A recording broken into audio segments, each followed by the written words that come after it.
Thank you. Thank you. Okay. Life in nakan so mi kan nul kan pa song kasang fa nak te in nakan te thiam ko uti ka ban sim ta ka du atu ni hit so kan ma kan me no da cha kan si lai cha kan marang hol tun kan han da la la nama song ni kan ha ko hol si lo nama nan thiam mi hol in kan le nan du se changa ko ti ka ban sim ta ka du. All right, to start us off, first, why don't you introduce yourselves? Let's go with ladies first. Thank you. My name is Alinery Lianhlawng. I come from Mizoram, India. Sangao Kotwa Kase. Thank you. Thank you. I currently live in Oxford, United Kingdom, and I work with the youth. I enjoy being with them. We build libraries, and I do also a one-on-one mentorship. And I think there's power in this youth. Can you feel it? Yes. It's so energetic tonight. The vibe is quite different from yesterday. So I think it's just getting better. And so I think tonight what I'll be here is, I think, the bridge between now, the old generation and the G generations. And I think I'm very, very excited about it. I think we'll also be talking a little bit of where we are from, our roots, and where we are going to. So I think it's all going to work out quite well, and thank you so much, guys. Great. Thank you so much for being here with us today. And I can hear your London accent, I think. I'm not going to try to imitate it, but that was beautiful. Thank you so much. And now, on to our second panelist. Nandamo. I'm Elaisa Vahnie, Executive Director of Burmese American Community Institute. That has been assisting individuals and the community members becoming integrated and successful individuals and their families, Indiana specifically, but also in the United States as a whole, and also our advocacy efforts with Myanmar. I'm extremely honored and delighted to be here to spend a few minutes with our youth. You are the reason we are here, so I'm looking forward to it. Thank you. Also, guys, he's actually my boss. I work for him. So, yeah, I got to be on my good behavior tonight. Don't want to get fired yet. All right, last but not least, our final panelist. Okay. Hi, hello. I'm sure that most of you I met already somewhere, sometime. My name is Bawi Lian Mang. This time I come from Berkeley, California.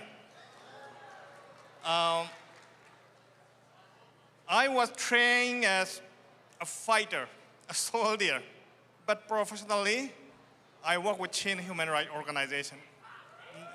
Great to meet you all again. Thank you. Thank you, thank you. How's the Indiana weather compared to Cali? How's the weather like here? The weather? Yeah. I'm sure that I think your president, the CYONA president, he told me that he loved San Francisco Bay Area, California. I'm sure that some of you who are in high school thinking about going to a good college, come to the Bay Area. I can guide you around. The weather is really beautiful. Yeah. Great. Thank you so much. Well, so thank you so much for being here with us again.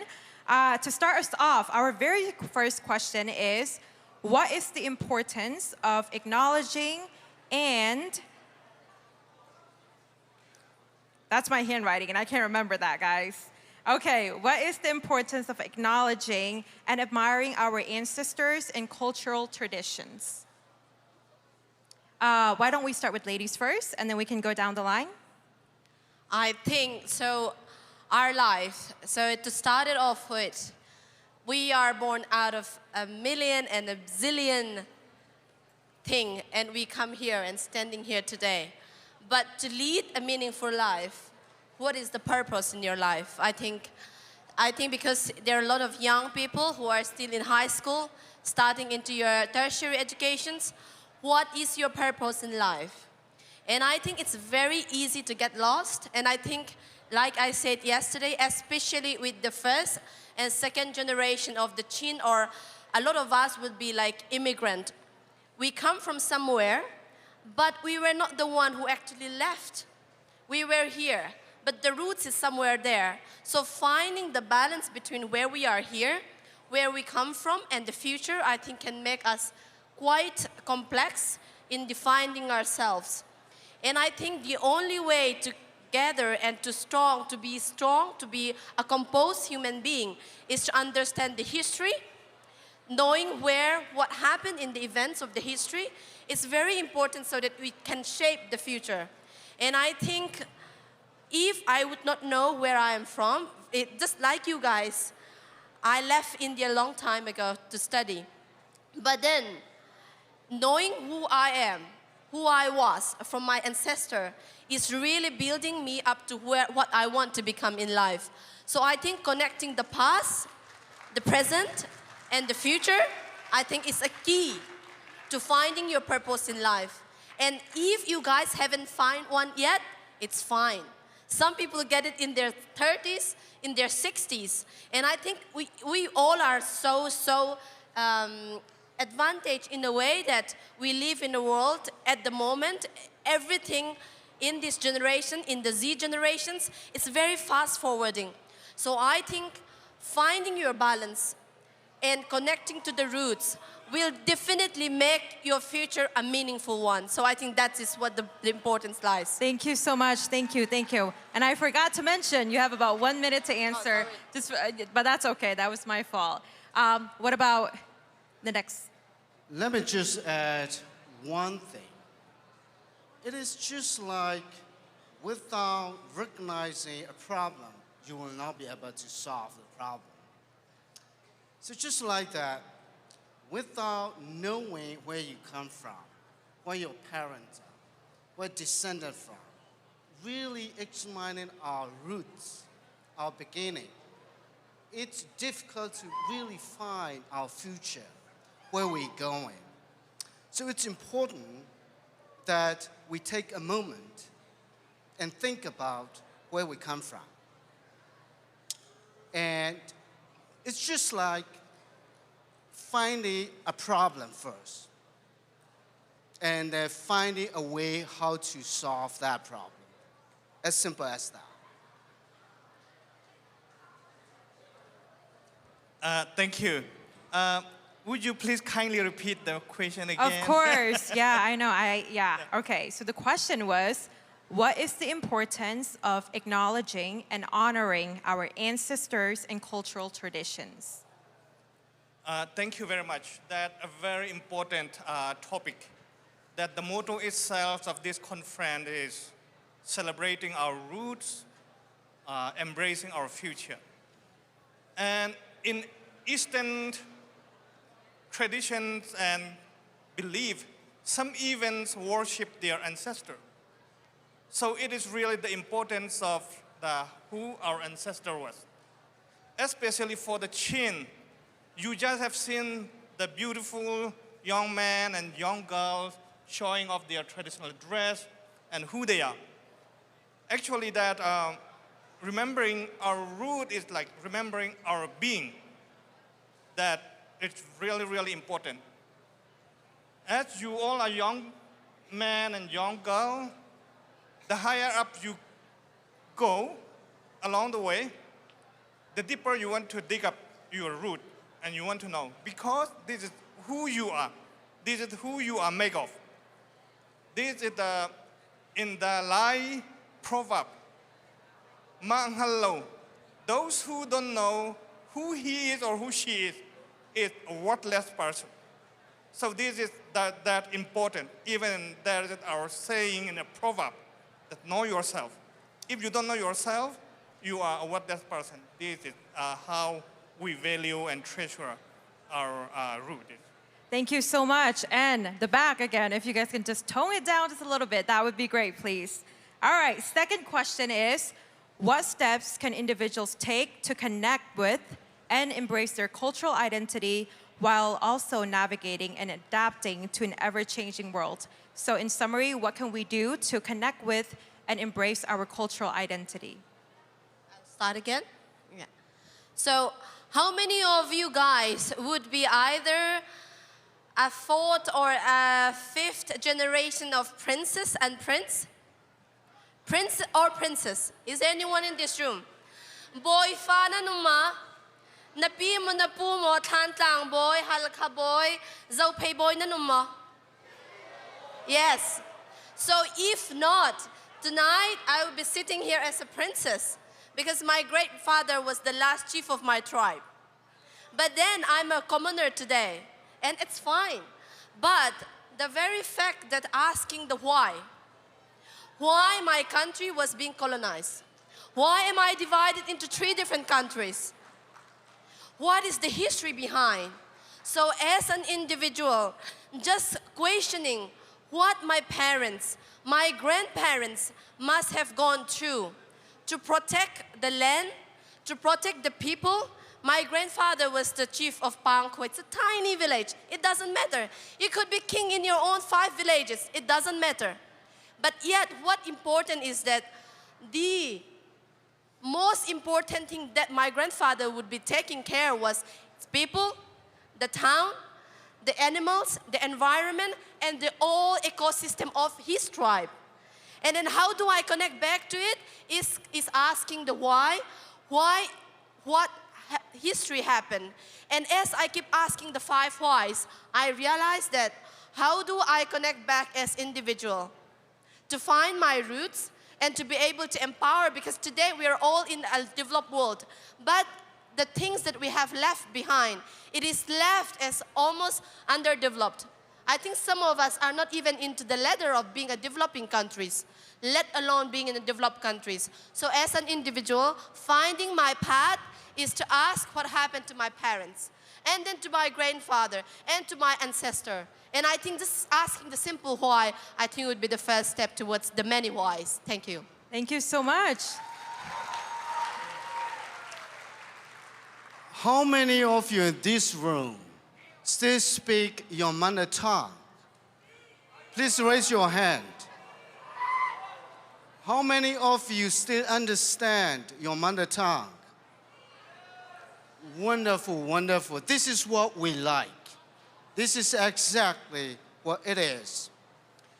To be able to recognize as a distinctive people, one has to have a literature.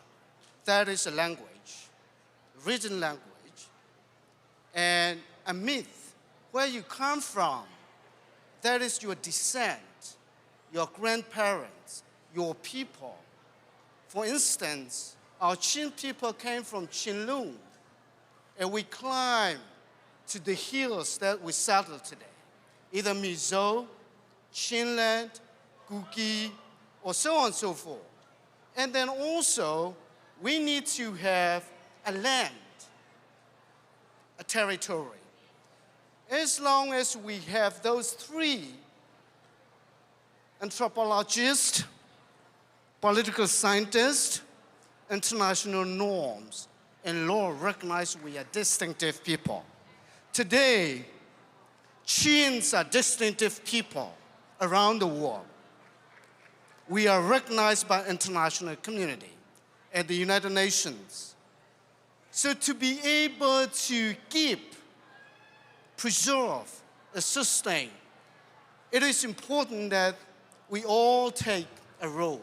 We all play a role. How many of you use Lai Hall in your family now? How many? Please raise your hand. Everyone must use our own language and a family language. Churches, schools, like the CYO, these great things. All of these avenues are where we can continue to maintain our culture.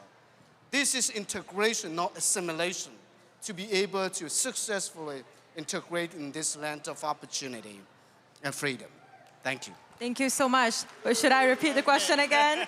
No, it's okay. I understand. All right. So the question was, what steps can we take to connect with and embrace our cultural identity?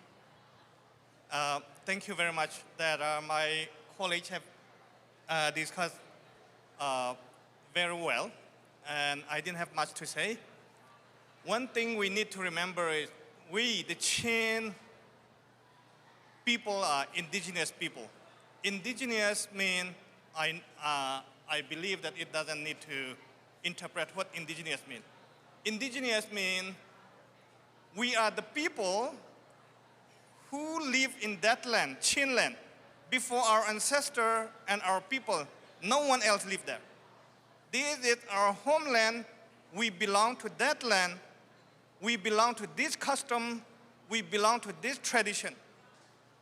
And we have this philosophy based on our experience of our ancestor.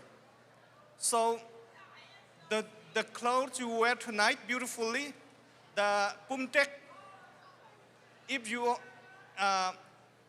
might have, some of you might have known that how international community, the educated, the rich society value pumtek. If you want to buy online, one piece of pumtek will cost around $200 to $800. This is how your ancestors have made the tradition. And in the changing world, culture is a living thing. It is evolving, changing according to your living standard, according to your culture environment. And accordingly, these young people have adapted very well. And that the way you wear, it was not the way my mother used to wear. It was not the way my grandmother used to wear. That I am really proud of the way that our young generation can develop our dress, our culture, and the way we present it. But one thing, don't get me wrong, young men, our Chin women are gracefully dressed, their traditional dress. But when it comes to the boy, and the girl need to have the boy dress compatible with your beautiful dress. This is the way that we embrace with the changing world, I think. Thank you very much. Thank you, thank you. All right. Moving on to our third question. This is a little bit long, so you might want to listen intently.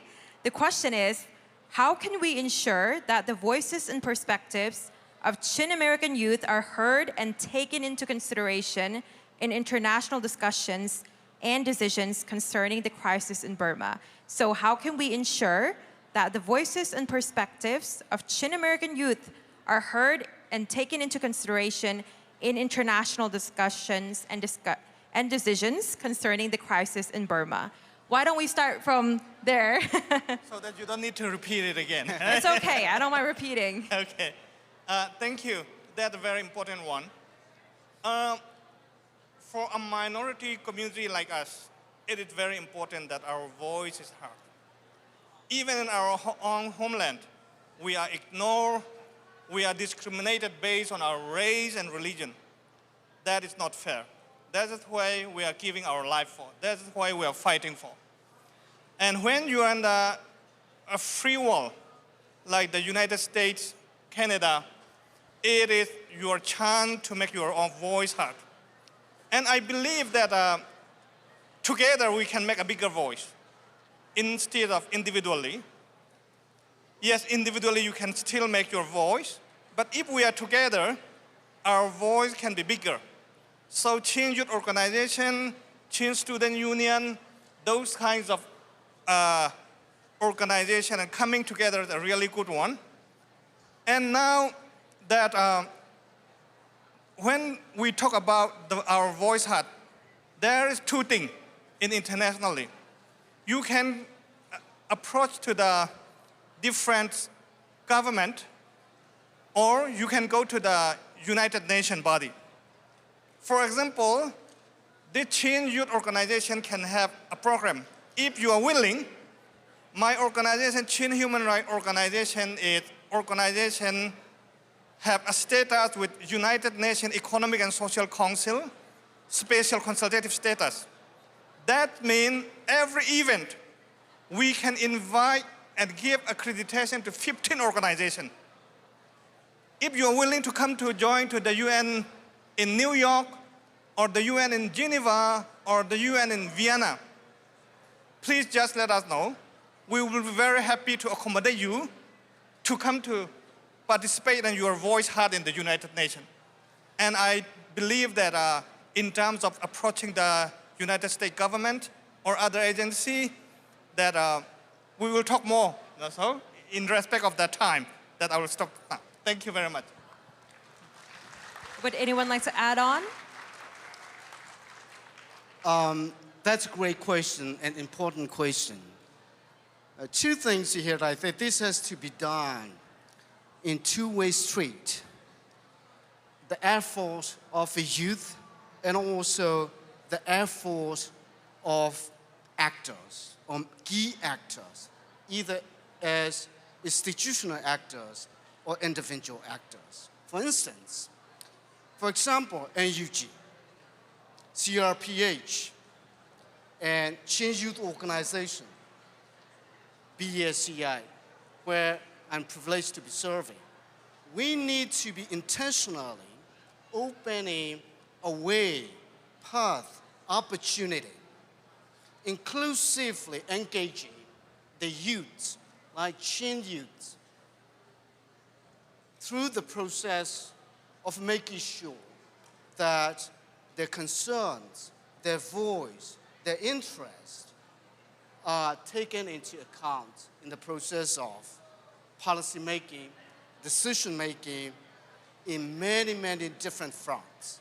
On the other hand, Chin youth as an institution, or organization, and individuals can be put in an effort to make sure that is the case. For example, let me just take this. Chin Youth Organization of North America now is already doing an excellent job. This is exactly where we are now voicing. And you are creating a mechanism, a platform, where you all can be voicing. So this has to be strengthened and if you explain innovatively and individually. Look, yourself, Sui, right? You have been to United Nations, you serve in UNICEF Youth Council, you have served in Senator Young office as an intern. You are deeply engaged in the community. And not only you are preparing, leading the youth and yourself, but also you have prepared yourself to understand how the world works, how the system works. And I think the only remaining things we need to work together, collaboration, collaboration, collaboration. Thank you. Thank you so much, Alinery. Would you like to add on to that? I'll add a little bit. Yeah. Okay. Yeah. So since the coup take over Myanmar, how many of you have seen the news constantly flashing on the news in the US? Can you raise your hand? So I was in Oxford, in London, in UK. I think for the first 1 week, that was on the news. But then for us, every day we wake up looking what is happening. But the world was silent. Why is that? So who controls media? So I think in an age of today, where almost everything is either on social media or CNA, constantly negative news, what type of news that the world is getting lies on the power who controls the news. So until and unless we are in the power to be able to present our opinion, our voice in the outer world, our voice is very, very difficult to be heard. So even in our case, so I would come down with the refugee because all our libraries were burned. And we were trying to negotiate with Central India government. They were not listening. And then what I did, I came to New York. How many of you are from New York? Yes. How many of you have participated in the UN, in the headquarters? Yes.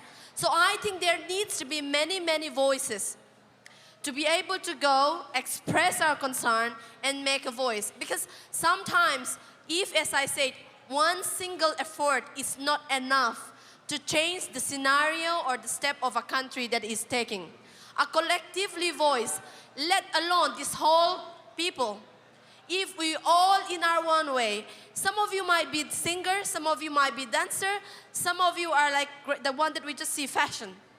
Can you show proudly your roots?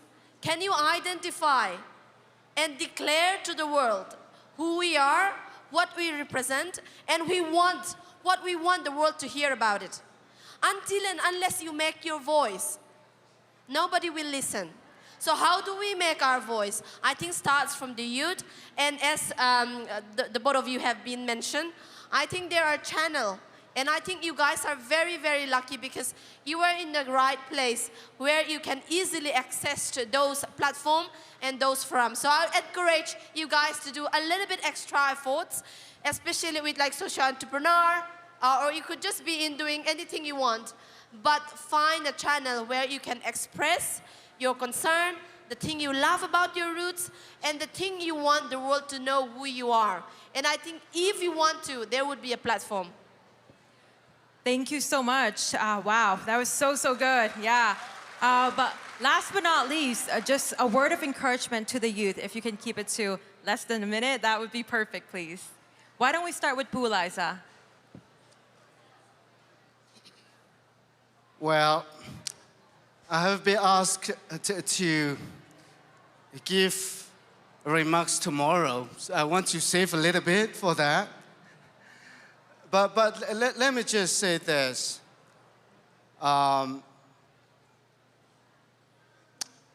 You have every possibilities. Anything is possible with you. Just dream big and believe in that dream. Just believe in that. Go through that dream. You will be there. You will be there. Wherever you are, try to do your best. Wherever you are, try to do your best. You will be there. We live in the land of opportunity and freedom. This is for you. So thank you. Thank you. Thank you. All right. Words of encouragement. I will say be bold and confident, just how you just beautifully portray. Be bold, be confident in what you do. And I think I married an Irish American, and my wonderful husband said today that what makes the Jews Israel? Israel falet to kan ma shangatsun kan nule kan pansi mo Zion nanay. An nito salantan zonga kan an Zion kan pilbalaw. Israel mi punitun ka Zion ka pili ka Jerusalem ka pildingatun ka kan ihinhol pilse kamit ni kuamul haseti. Chinland to Kovulaya in Pakatlong. You might create Chindiana here, but the originality is one in Burma. It's one in Mizoram. And what makes the Jews so special about it, do you know? Is balancing their inferiority complex and their superiority complex. So they are inferior to the rest of the nations, as in with Holocaust, you understand that, right? So as if all the nations are against them, so they're surviving, they're fighting for the survival. And yet, the Jews know they are special. They are the chosen nation. They are the superior than amongst everyone because they are the God-chosen nation. And do we believe that we are the same? Right? We believe that the Chin are the one, the truly loved, special nation that is God created us in the most miraculous way, the most dangerous and beautiful way. Never forget that. Thank you. So let's balance the two. Thank you. Thank you so much. Last but not least, words of encouragement. All right, thank you very much. Instead of saying encouragement, you encourage me. You empower me. You give me a lot and lots of hope. You make me a little bit brave than before I met you all. The reason why I say is that back home in Chinland, we are discriminated in our own homeland. But here in America, when you are given a level ground, a fair ground, you can compete with anybody, anyone. And you can join the Ivy League college and university and you graduated. Thousands of people graduate from high school in here in Indianapolis. In Chin State, only 11% graduate from high school every year. This is how the situation is.